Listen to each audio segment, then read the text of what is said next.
The forecast is a 3% contraction this year and 6% growth in 2021. Now, that's a sharp reversal from January's forecast. In terms of 2020, that's a 6% differential on the year. The developed economies will be hit the hardest, and the strength in China will limit damage in emerging economies.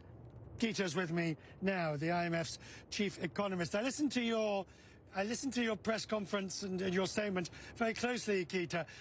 Obviously, we've never seen anything like this, certainly not since the Great Depression. But I'm wondering, how do you think we are managing it?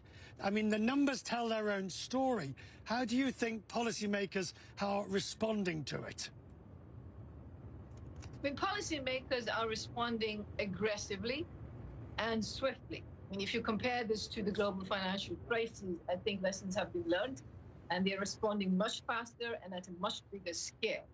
We're talking about a fiscal stimulus globally of about $8 trillion. Now, most of that, of course, is in advanced economies, but that is playing an important role. And monetary policy also has stepped in a major way. So there is a lot of support being provided to people, to firms, to households.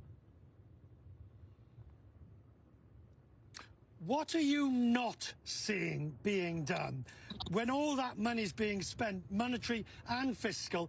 But as you look at it from your vantage point, what are you not seeing that should be done in your view?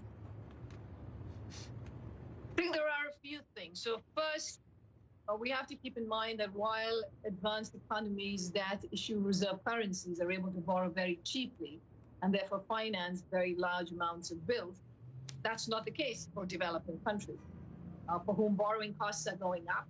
They have much less fiscal space, but the same needs in terms of spending.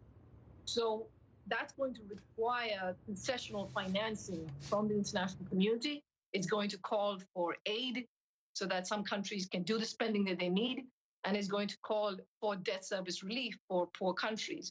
So that's one big bucket that needs still to be met. Are you in favour of debt relief from existing debts? Because if we're talking about concessionary lending for the developing world, that's just heaping more debt on the backs of countries that are already indebted.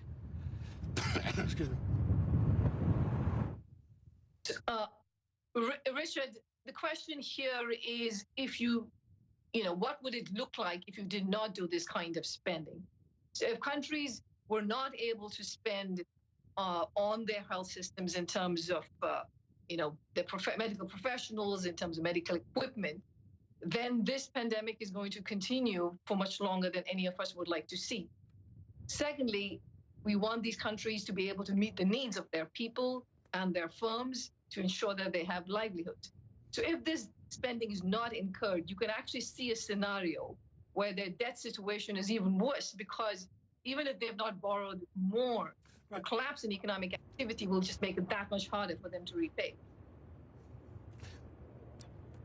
You talked in your statement in the press conference about the need for fiscal stimulus by those countries that have fiscal room once the immediate pandemic is over. At some point, the bill has to be paid. How long do you think we have before there needs to be a retrenchment? And I mean, I'm not going to use suggest austerity yet, but at some point, the bill for this needs paying. Richard, for now, this crisis calls for big measures now, and in the recovery too, countries with fiscal space should do a coordinated fiscal boost. Now, your question is, what does all this mean in terms of debt levels and how you pay for all of that? Now, what we're seeing is that interest rates are very low.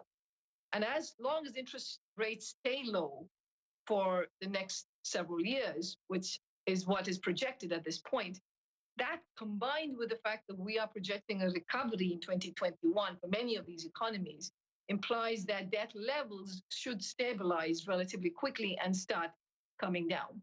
So we have the growth prospect that's there, and we have the prospect of low interest rates that will help sustain this kind of debt levels. Gita, good to talk to you. Thank you. Next, looking forward to the annual meetings when, please God, we'll be able to be face-to-face once again and talk then. Now.